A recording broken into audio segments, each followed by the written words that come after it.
Supreme court ने नोटबंदी के खिलाफ दायर याचिकाओं के मामले में सोमवार को अहम फैसला सुनाया। कोर्ट ने इससे जुड़ी सभी 58 याचिकाओं को खारिज कर दिया। साथ ही केंद्र सरकार के फैसले को सही ठहराया है। कोर्ट ने ये भी कहा कि नोटबंदी को लेकर सरकार ने सभी नियमों का पालन किया।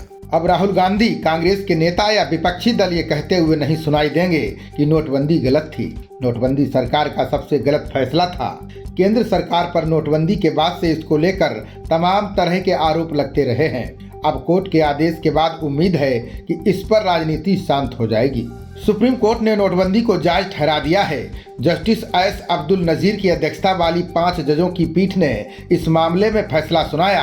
कोर्ट ने सरकार, रिजर्व बैंक और याचिकाकर्ताओं की दलीलों को विस्तार से सुनने के बाद 7 दिसंबर को फैसला सुरक्षित रख लिया था। बता दें कि केंद्र सरकार ने 2016 में 8 नवंबर की रात 500 और 1000 रुपए के नोटों को बंद कर दिया था। प्रधानमंत्री नरेंद्र मोदी ने खुद राष्ट्र के नाम संबोधन में इसका ऐलान किया था। सरकार के इस ऐलान के बाद देश भर की बैंकों और एटीएम पर लंबी लंबी लाइनें लगी हुई दिखी थीं। लोगों ने पुराने नोट बदलकर नए नोट हासिल करने के लिए काफी जद्दोजहद की थी। सरकार के नोटबंदी के फैसले को विपक्ष ने मुद्दा बनाया। केंद्र सरकार पर तमाम तरह के आरोप लगाए गए थे।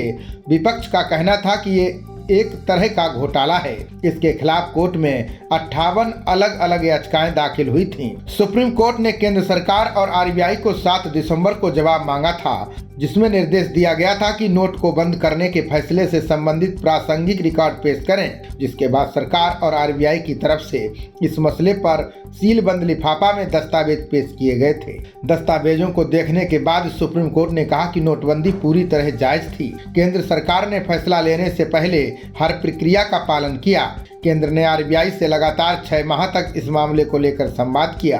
आरबीआई से सलाह लेने के बाद ही केंद्र ने नोटबंदी करने का फैसला लिया था। बहुमत वाला फैसला पढ़ते हुए जस्टिस गवई ने कहा कि कालाबाजारी और टेरर फंडिंग जैसे अपराधों को रोकने के मकसद से नोटबंदी हुई थी। ये नहीं कहा जा सकता है कि पुराने नोट बदलने के लिए मिले 52 दिन सही नहीं थे। उन्होंने कहा कि किसी भी फैसले को इसलिए गलत नहीं ठहराया जा सकता कि ये सरकार का फैसला है। आरबीआई एक्ट की धारा 26(2) केंद्र सरकार को अधिकार देती है कि वो किसी भी सीरीज के नोट को डीमोनेटाइज यानी बंद कर सकती है। सरकार चाहे तो सभी सीरीज को डीमोनेटाइज कर सकती है। खबरों का सिलसिला जारी रहेगा। देखते रहिए जनप्रवाद। नमस्कार।